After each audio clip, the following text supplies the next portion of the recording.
Now, sustainable development. What is sustainable development? The economic development which does not damage the environment, that is called sustainable development. Development ऐसा development हो जो किसी भी environment को harm ना करता हो, that is called sustainable development. Means हम लोग डेवलप भी कर रहे हैं और नेचर को हार्म भी नहीं पहुंचा रहे हैं, दैट समझ सस्टेनेबल डेवलपमेंट। तो इसमें फिर हमारे पास आता है तो हम लोग सस्टेनेबल डेवलपमेंट का पार्ट में हम तो कैसे रिसोर्स की प्लानिंग करें जिससे कि सस्टेनेबल डेवलपमेंट हम लोग हासिल कर पाए। तो इसमें रिसोर्स प्लानिंग आता है। What is resource planning? It is a skill to proper utilization of the resources. हमारे पास ये स्किल है, टेक्नोलॉजी है, with the help of this we will use the resource. So first आता है हमारे पास प्लानिंग है। प्लानिंग हमारे पास जो स्किल है प्रॉपर होनी चाहिए जिससे हम रिसोर्सेज का यूटिलाइजेशन प्रॉपरली कर रहे हैं। Next, stages of resource planning. क्या क्या स्टेजेस होती है रिसोर्स प्लानिंग की discuss. First one is identification listing of resources. हमको मालूम होना चाहिए कौन सा रिसोर्सेज कहाँ पर मिलता है, तो उसकी आइडेंटिफिकेशन होनी चाहिए और उसको हमको लिस्ट करके रखना चाहिए जिससे कि हम उसको एक्सेप्ट कर सकें। दूसरा था प्लानिंग फॉर, उसको निकालने के लिए हमको हमारे पास प्रॉपर प्लानिंग होनी चाहिए। ये नहीं कि इसको निकालने में हमारा टेक्नोलॉजी भी ज़्यादा जा रहा है और वो इकोनॉमिकली वाइबल भी नहीं हो रहा है, तो उसको निकालने के लिए हमारे पास प्रॉपर प्लानिंग होनी चाहिए। उसके बाद एक रियो डी जेनेरियो में समिट हुई थी, that is held in 1992। That is called that is named as Rio summit.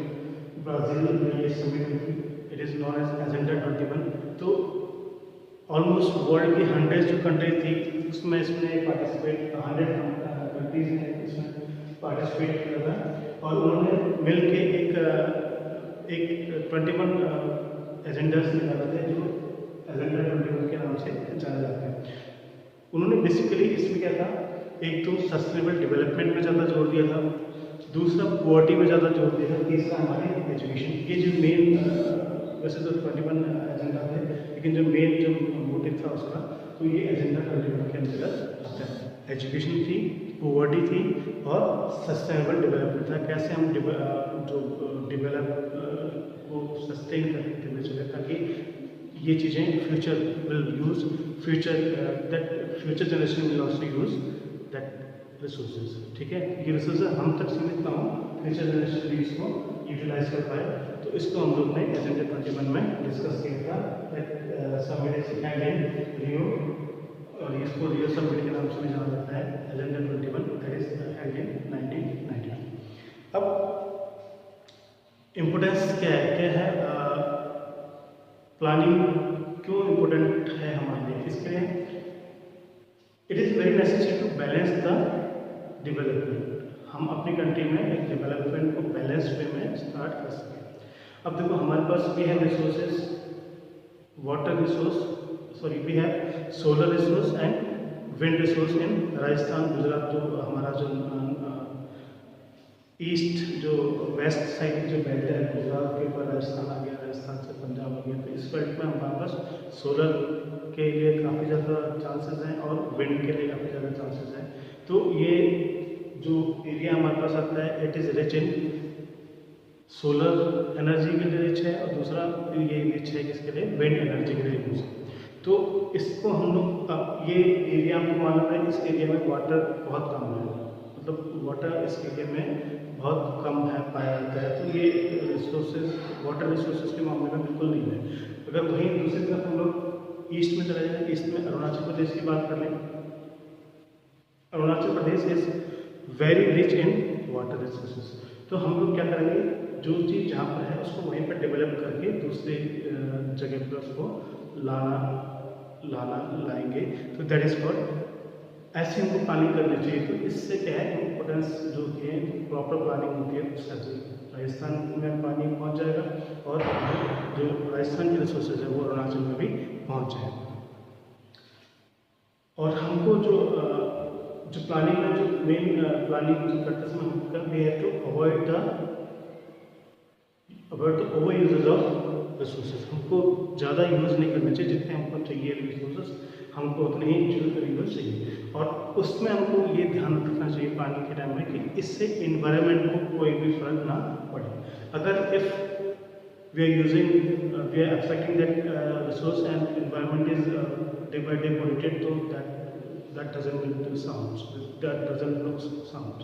तो उससे हमको ये भी सोचना चाहिए कि हमको वो रिसोर्सेज का यूज़ करना भी है और उसको एनवायरमेंटल फ्रेंडली भी बनाना है। तो ये चीज़ें हमको we have to think about this.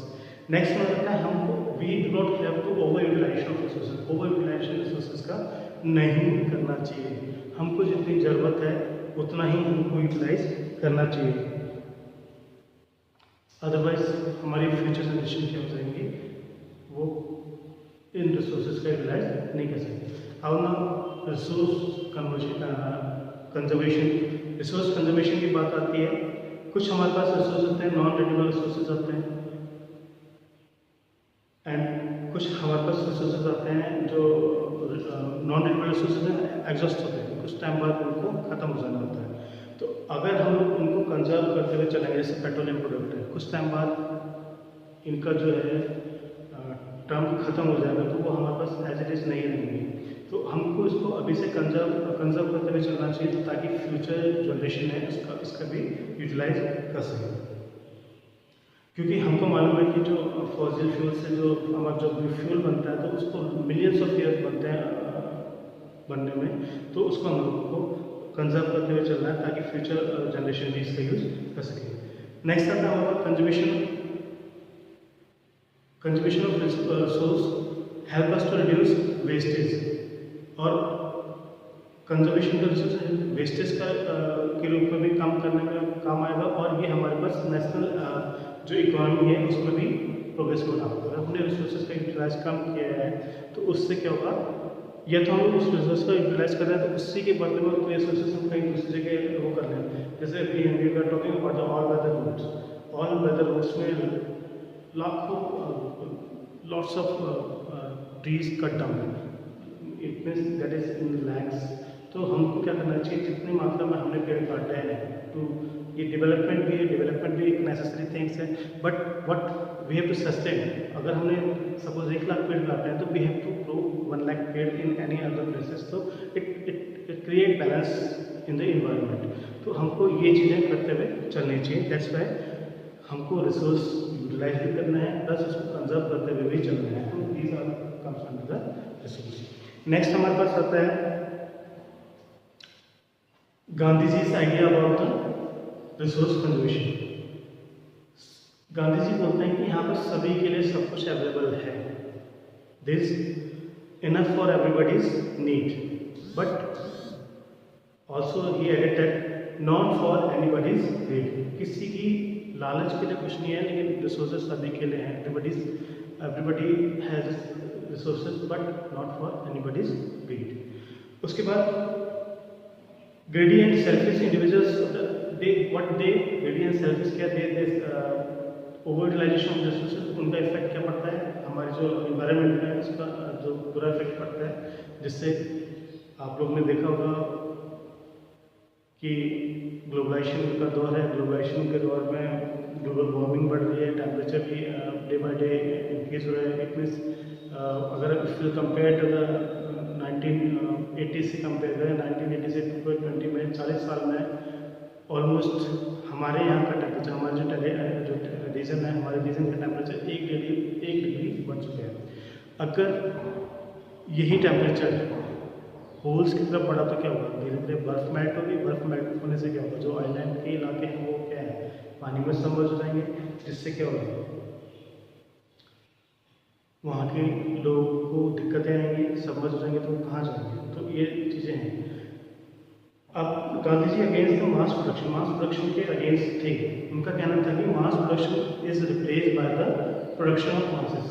तो मास प्रोडक्शन को रिप्लेस करना चाहिए, प्रोडक्शन ऑफ मासेस से रिप्लेस करना चाहिए।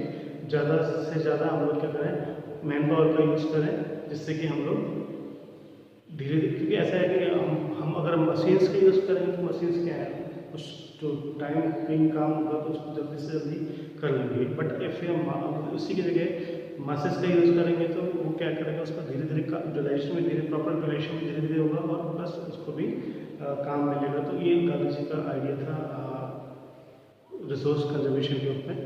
And next video will discuss about the lands and land as resource.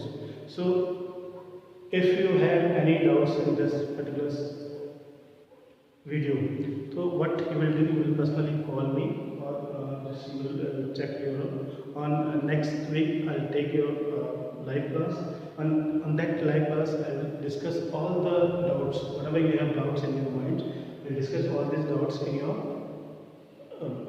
video live class. So if you have any doubts, either jot down, write down properly, or you'll make notes and underline that one, or in next when I take live class I'll discuss all the doubts in your live class. Thank you.